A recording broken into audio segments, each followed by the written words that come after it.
Welcome back to another episode of Growth Marketers Podcast. I'm Samuel Timothy. And I'm Taylor Rowe. Today's episode, we dove into what you should do in your first 90 days as a new CMO. We work with a lot of organizations that have either turnover while we're already working with them and new CMO comes in, obviously very inspired and motivated to make their mark.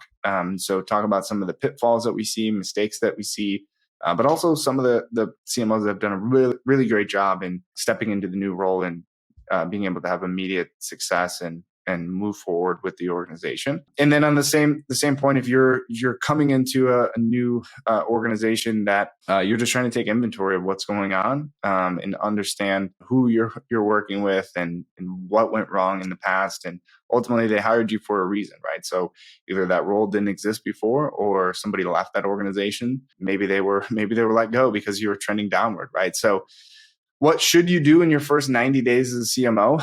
We put together a 8-point checklist of what we believe would lead someone to see success at a new organization. And really it's things that we do in the first 90 days with all of our clients. If you enjoy the episode, please give us a like, subscribe, share with a colleague or a friend. And again, tune in next week for a new episode. Let's jump right in.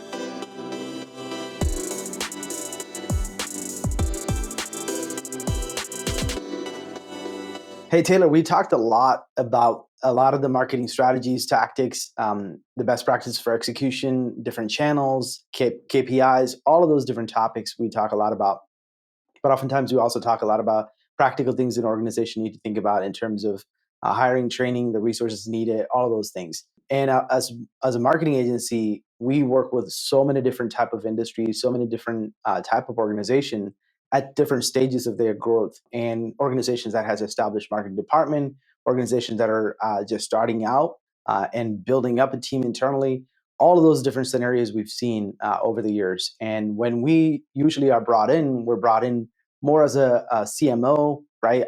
And we're bringing in the senior leadership, sort of a fractional CMO role, plus the execution support structure to come into an organization to help them build and scale and run in a most efficient way possible.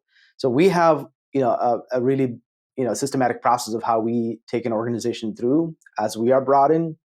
We've seen stories, we've seen scenarios where a CMO comes into the organization and they bring us into the picture as a brand new marketing agency that's joining that company to help them. Or we've also seen it where an organization that's established, we were already part of the team, and a new person just joins that team as a senior marketing leader.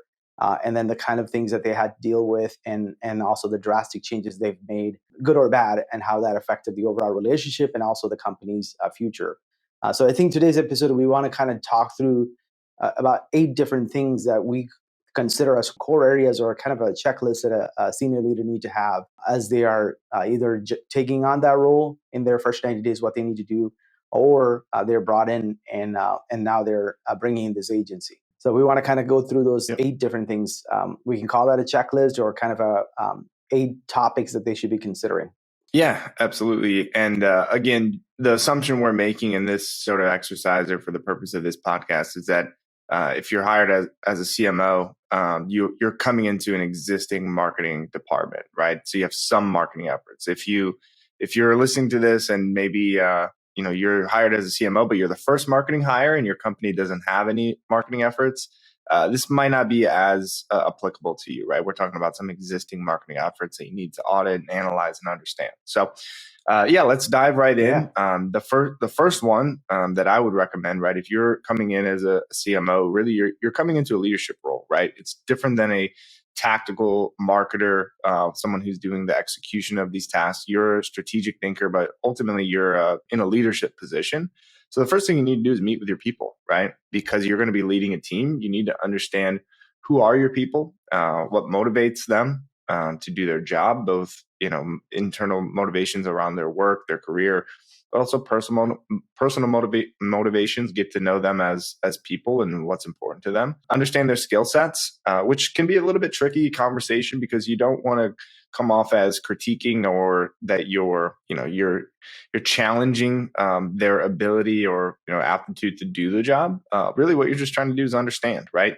You need to understand what pieces do you have within this puzzle, and ultimately what pieces you're going to need to bring on in order to accomplish your goals. So just getting to know your people would be the first thing that I would do, coming in as a CMO, looking to lead a team. I want to know who are my teammates, who are we're going to battle with, and what does their background look like, and what are their skill sets, and what are their aspirations for the future. Yeah, most certainly. I think you're executing programs, right? So you have to know what you have, and even just taking an assessment of where do we lack as well, right, as an organization. So if you have people, what are their strengths, like you said, and if there are areas where you were weak, just actually understanding that, and not necessarily to give coaching immediately, but I think just getting a sense of what we're working with.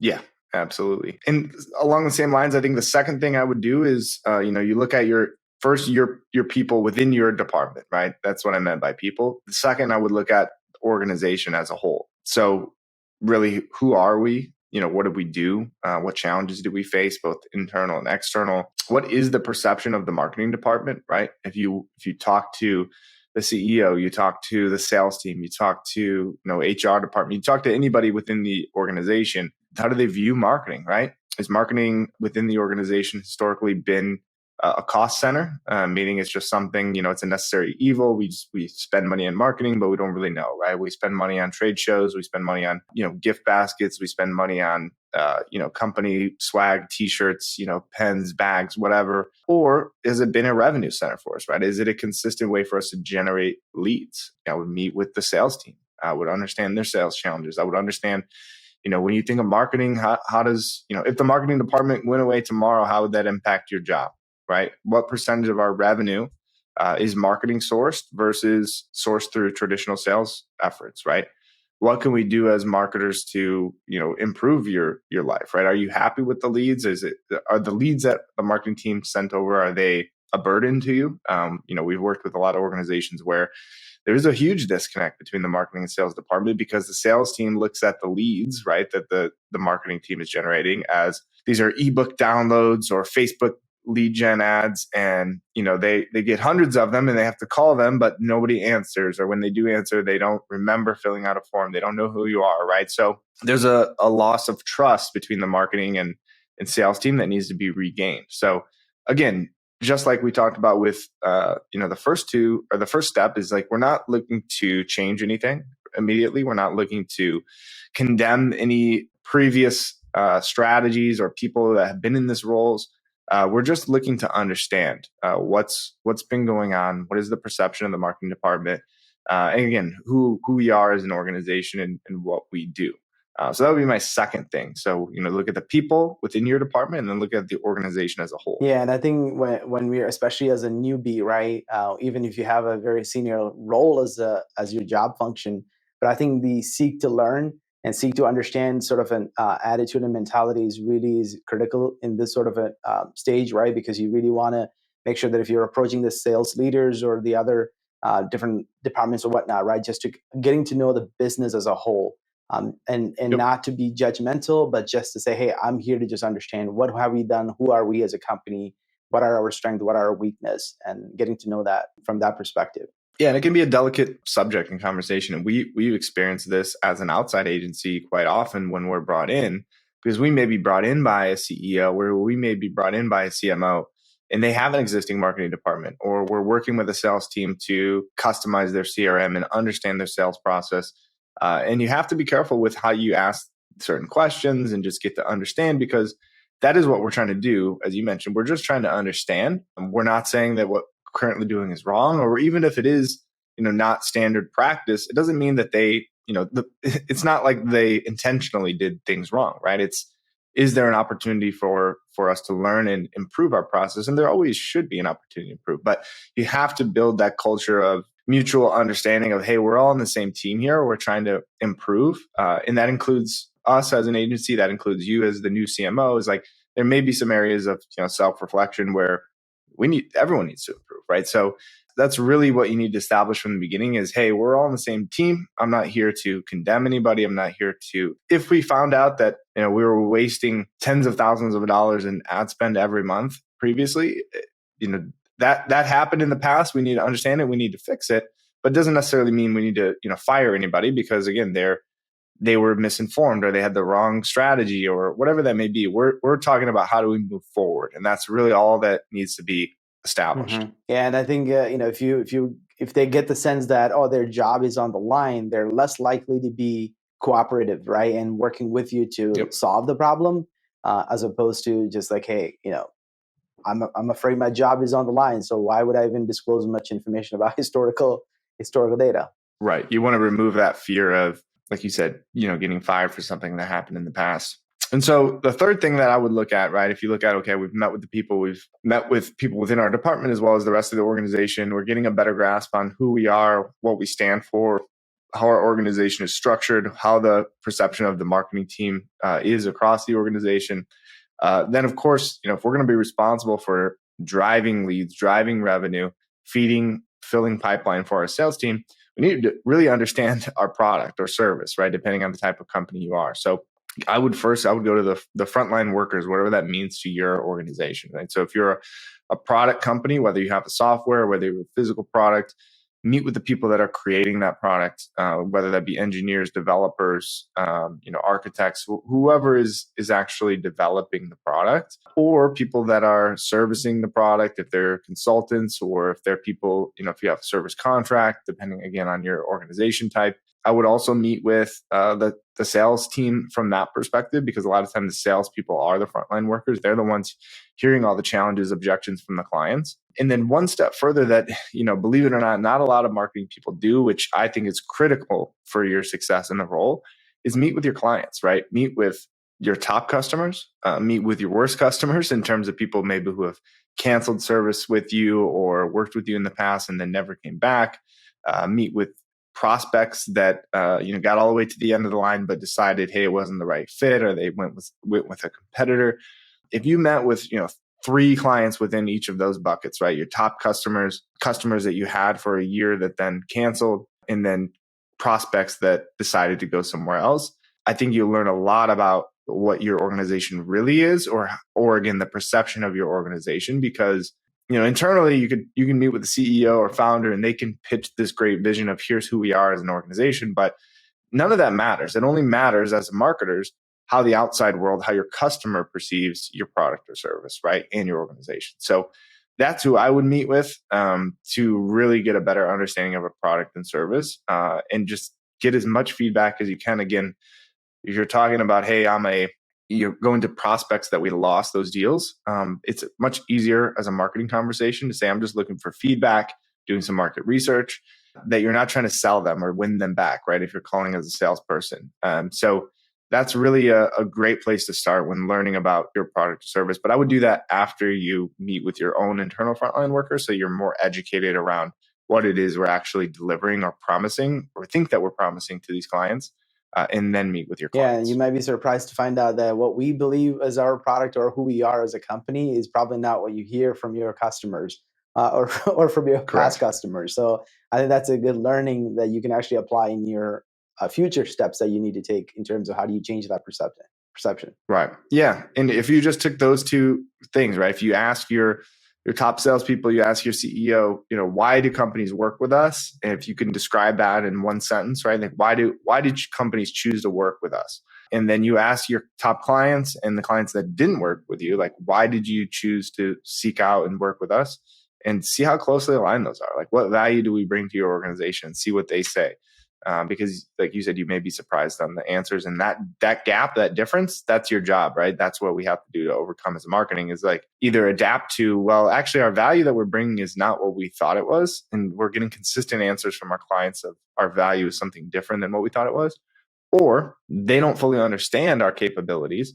And we could provide even more value to them if we did a better job at educating and marketing to them, right? So those are some things that I would focus on. So if you look at those first three points, right? You're hired as a marketing person, CMO. what did we say? You need to learn about your people, you meet with your people, learn about your organization, meet with all the different departments and understand the perception of the marketing department, and then meet with clients, customers, your product or service team.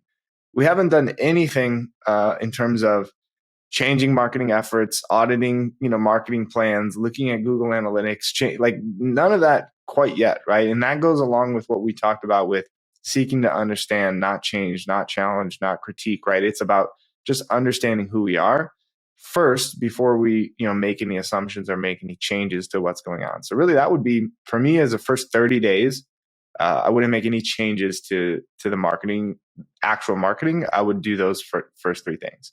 Now, the fourth thing that I would do, that's where I'll start getting into the weeds and auditing existing marketing efforts. So what channels are we investing in today?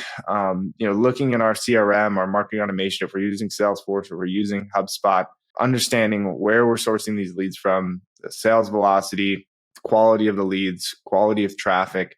Again, meet with our team, whether those are agencies or whether those are internal team members, to understand, again, what historically we've done from a marketing perspective, why we did it that way, what we didn't implement, what we tried to implement but maybe couldn't implement because of maybe your predecessor in the role didn't have the same philosophy that you did or same philosophy that your team did. So just really understanding what's going on from a marketing perspective, getting into the weeds would be my next step. Yeah, and I think, like you said earlier, so if you don't understand who we as a business, and if you had a conversation with your product team or your current sales team or even existing marketing department team, and they say and describe the product in your business in one way, and if you understand that and then go into assessing what you're spending money on, where you're actually active on, right, and what sort of campaigns are running, and what sort of messaging is being used.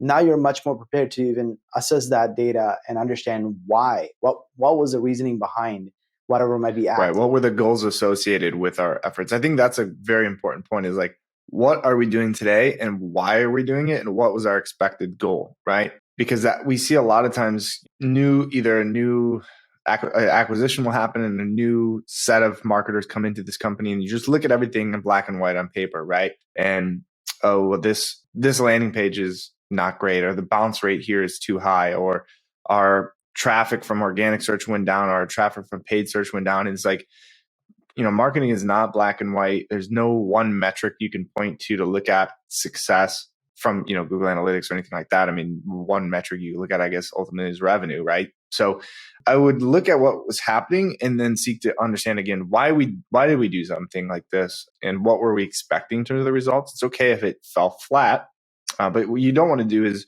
drastically change anything that we didn't quite understand or fully understand of why it was happening. But you also don't want to make changes based on the wrong metrics, right?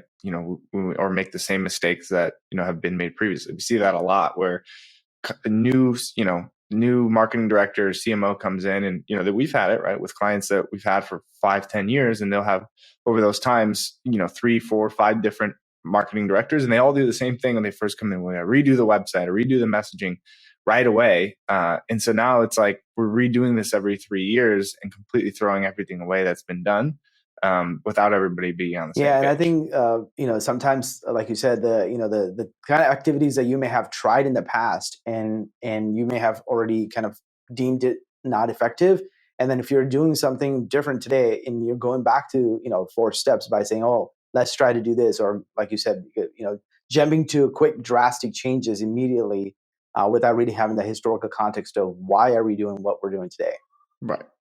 Which we've seen, a lot of times. I mean, one example that comes to mind is, like paid media, right? Whether it's paid search or paid social, you look at that and you look at historical data, is like, oh, well, we tried, Google ads in the past, or we tried LinkedIn ads in the past. So didn't work. So we're not going to do that again. Right. Well, what did we try? Like you said before, what were the goals of that? Mm-hmm. Was it awareness-based campaign where we're trying to generate leads? If we're trying to generate leads, how was the audience that we were targeting? What was the messaging? What was the offer? What was the sales team in line with what we were trying to do? Was that the first interaction that we've had with a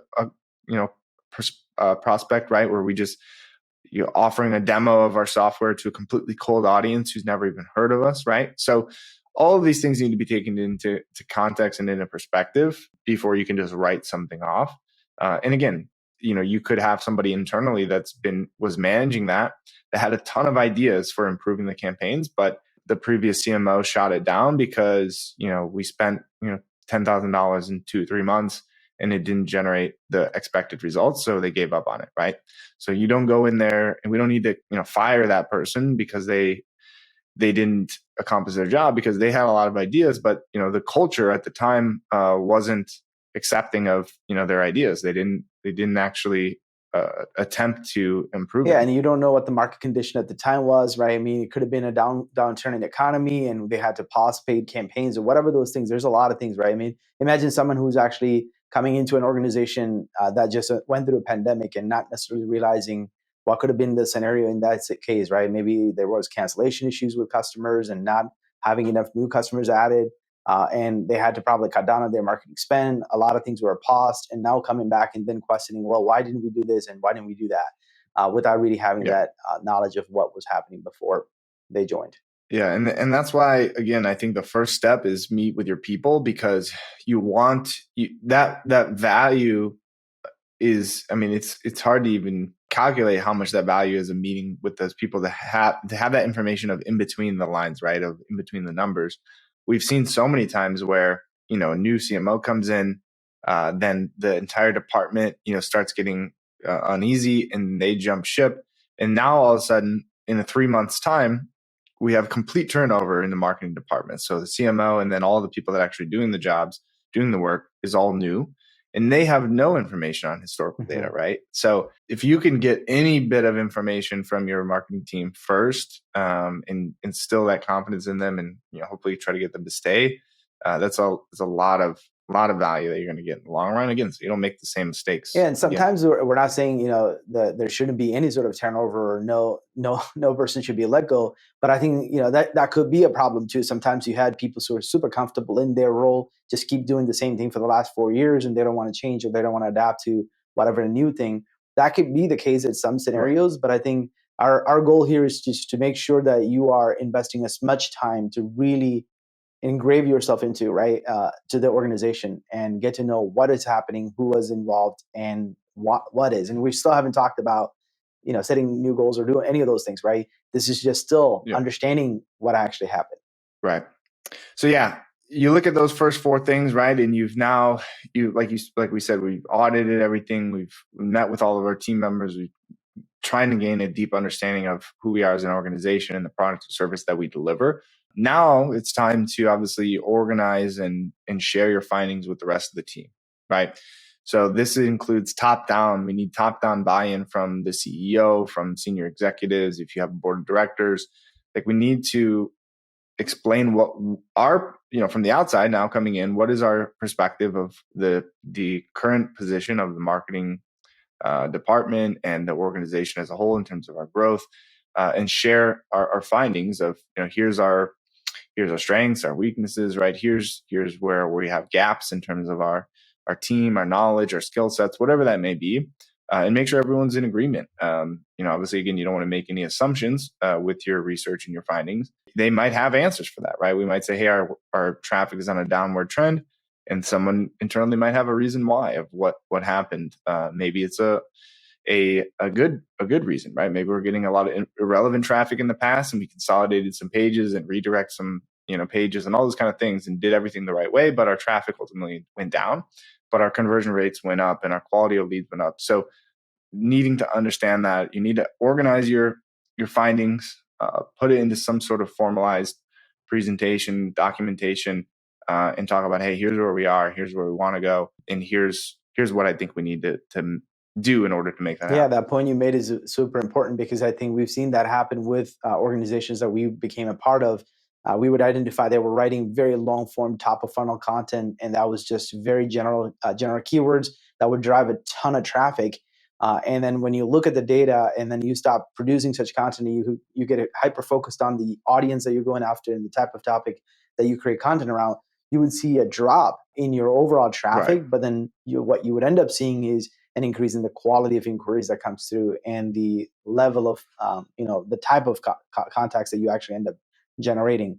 So if you just take a look at the traffic as the only metric and seeing that, a downward trend, and immediately making judgment calls on, whoever was doing the marketing wasn't doing a great job, and you wouldn't have a full picture. Right. And that's why you need to involve whoever was responsible for that, whoever owned that channel in these conversations, right? Because otherwise, again, if you don't know, you're going to make that, like you said, that judgment call of, well, this agency or this person internally was, they own our organic presence. I look at the date that we hired them and I look at the date today and it's gone down, downward trend over the last 6 months, downward trend over the last 1 year. Let's cut our ties and move on, right? Without understanding the full picture of why that may be. And again, it may be actually a positive, right?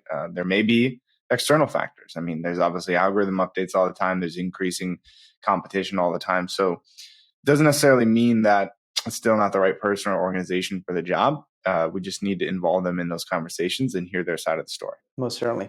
All right. So the next thing I would do is set new goals, right? Again, you're looking at potentially changing the culture, changing the direction of the department. What are our new goals, right? If previous goals were set around antiquated, marketing strategies of generating a bunch of top of funnel leads and then following up a million times and turning those MQLs into SQLs, like the old kind of B2B sales playbook, our marketing playbook rather. If that is the case and leadership still believes those are the goals, and then now we're trying to change our marketing strategy without changing the goals, there's going to be a huge disconnect, in about 3 months, 6 months, when again, those old goals are not met because we're not trying to meet them, right? We have new goals. So set those new goals, get buy-in from everybody internally would be my next step. Yeah, I mean, essentially the goals that you, in the initial phase when we were meeting with team, you asked about their existing goals and obviously reassessing if those goals were realistic. I think,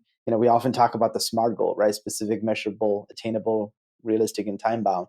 But sometimes those goals that were set were not probably met because there were budgetary constraints or lack of resources, or even just the overall approach that was followed may not have been effective. So I think it is imperative that you set new goals that are more realistic, and then obviously measuring from that point on.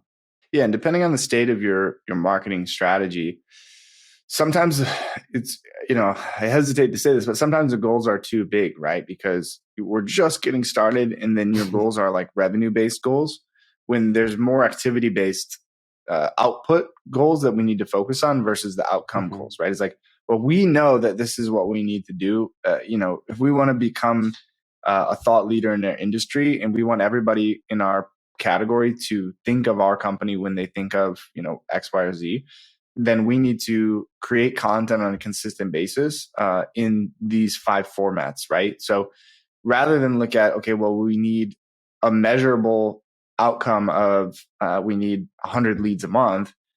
If we're at 0, right, then it's going to be a while before we get to 100. So that's going to look like a pass or fail type of report. We come back to our CMO 3 months later and say, well, our goal was 100. We were at 0 3 months ago, and we're at 0 today. Let's scrap the whole thing. Well, what activity or what output is required in order for us to get that outcome, right? So if that means we want to create, 5 pieces of content per week and we want to share it on X number of platforms, like let's start with that as a measurable and a goal. So sometimes you need to chop those goals down into 30 days at a time or 90 days at a time and get buy-in there. Like, hey, all of these activities are going to lead to that outcome that we're. Yeah, I think there was an episode where we talked about this whole concept of leading indicators and lag measures. I think the lag measure would be revenue, but at the same time, you have to have leading indicators, and sometimes those leading indicators are just activities, and which is like, are we doing the right tasks? Are they pointing toward the kind of outcome we're expecting? Yeah.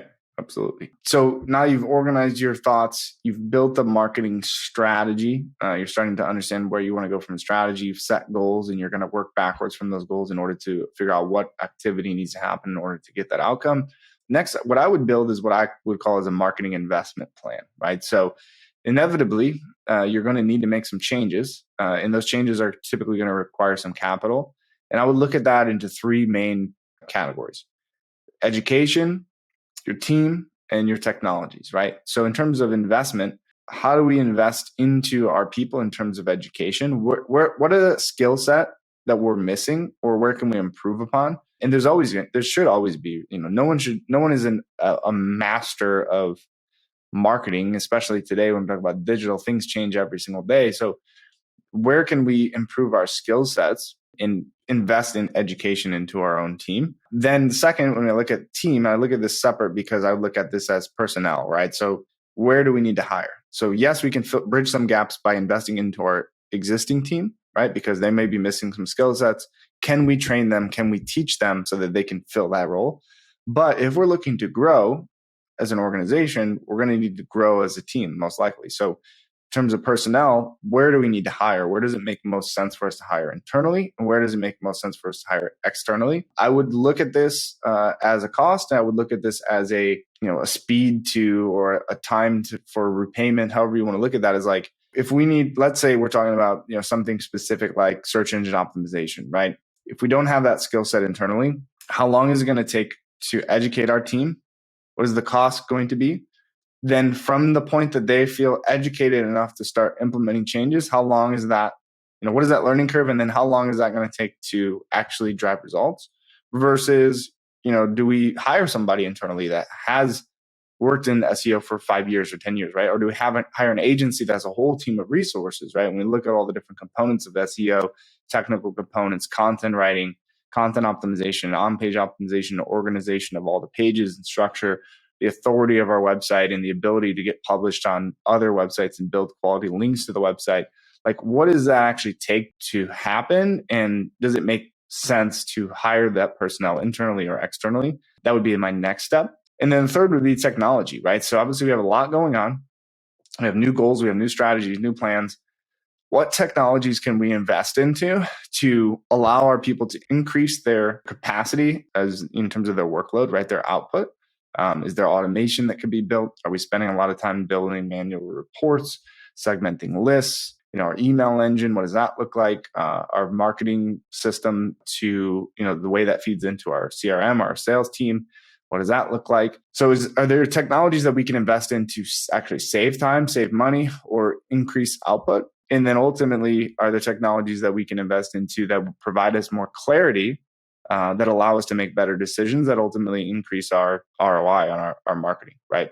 So I would do an audit and assessment of our technology, of course, as a part of our audit on our marketing.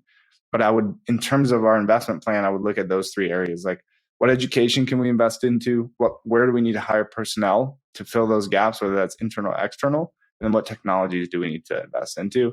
Obviously, the fourth category, the obvious category, is on the actual marketing in terms of like ad spend, right? But I would put that into the marketing plan. So this is kind of a team investment plan, if you will, that I would Yeah, build. and I think going back to what you said about the technology aspect of it, a lot of times, when you come into the organization, that's where you probably see the resistance to change, because the existing team may have been accustomed to doing things a certain way, and they want to continue doing things that same way, and that's where I think the change management is going to be very important. Kind of getting that buy-in on why we need to change, and then obviously how it's going to benefit them in their day-to-day to make them more productive. Yeah, and actually, we talk about the investment plan and budgets. I would actually probably bring this up in the interview, right? We've seen a lot of people take jobs and they're new, they're CMO, and they assume that they're going to come in and have a budget, and then they're handcuffed by not having any budget, so they can't hire anybody externally, they can't spend any money on ads. And so it's like, well, really, what do you want me to do, right? Why did you hire me? So I would bring that up in the interviews of, what does the budget look like? If I need to hire somebody, what does that look like? So it may seem counterintuitive to say I need additional help, but you are going to need additional help. So what does the budget look like? How do we make budget to build this revenue engine? So that's really what I would do in the first 90 days. And then one kind of bonus tip, I would say beyond the first 90 days, probably the most important thing is really just be consistent, right? Be consistent with the goals that you structured. We've seen a lot of times, whether that's a new sales hire, a marketing hire, and everybody's really gung-ho right from the beginning and has a ton of ideas, and we're going to do this, we're going to do that. And then inevitably you're going to hit some roadblocks, right? There's going to be some issues. If you said, hey, we want to write 5 blogs a month or 10 blogs a month or whatever that is, or we want to transform our website, or we want to run these type of ads, And then you go to implement changes on the website and, something breaks, or you don't have a developer internally, or your content writer, quits, and now you can't create content that consistently. Like, you have to stay disciplined to stick to that plan and figure out a solution to overcome that, right? It's not to say to be rigid and say, no matter what, we're going to do this over and over and over, even if it's not working. But marketing is about discipline and consistency. And so in order for any of these marketing efforts to work, it's not one single campaign or one single idea. It's the compounding effect of our efforts over time. So making sure that we stay consistent with those efforts would be definitely a key to success. So there's no point of going through all of this, getting to know your company, getting to know your organization, auditing our existing marketing vendors, agencies, marketing strategies, building out this plan, investing into a technology. We've seen all the time people buy these expensive marketing tools and technologies, Eloqua, Marketo, HubSpot, and then it's difficult to get adoption, so we give up, right? But we're stuck in a year contract, so we just pay for it and eat the cost and take it as a loss, right? So the companies that are successful build a system to consistently generate that output that ultimately gets that outcome. Yeah, I mean, it seems like anything in life really requires discipline. And I think, mastery also comes from just the consistently doing the same thing, right? If you're trying to be an athlete or whatnot. So I think that's really is the point in marketing. What we've seen, like you said, Taylor, we've seen companies just start certain initiatives and they didn't see the results and they give up too soon because the end goal, right? They were going for the lag measure, which could be revenue. And they're like, hey, we're writing all these blogs. It's been 3 months. We've written 18 blogs. We have not seen traffic go up. So let's just stop, writing blogs. Or, hey, we've been spending money on Google Ads. LinkedIn content. Yeah, we've been spending money on Google Ads. Anything like that, especially organic efforts, organic blog content, organic search to the website, organic posting on social media, LinkedIn, whatever. Yeah, I mean, you have to look at, again, what are the goals, and be happy and be inspired and motivated by learnings, right? If you look at it as a failure, like, oh, I put this post on LinkedIn, didn't work, right? Well, why didn't it work? What can you learn from that and improve on the next one? And again, we've talked about, tons of podcasts around that in terms of consistency and testing and speed. Speed is a major factor in success when it comes to marketing, because obviously, if you spend, 5 weeks creating a Instagram post and then you post it versus, you post once a week for 5 weeks, that's 5 times the data that you have to make adjustments on the next one, right? So that compounded by the next 5 weeks and the next 5 weeks and the next 5 weeks over the next 5 years is going to be exponential in terms of the learnings and findings if you're paying attention to what's happening. So hopefully that's helpful for you if you're just getting hired into a new role. If you've already been in a role, for the first 90 days, but you haven't gone through this process, I would recommend that you, look internally and follow a checklist. If not just like this, something very similar.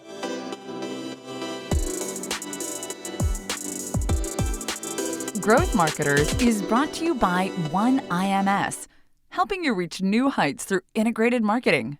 One world, one web, one IMS.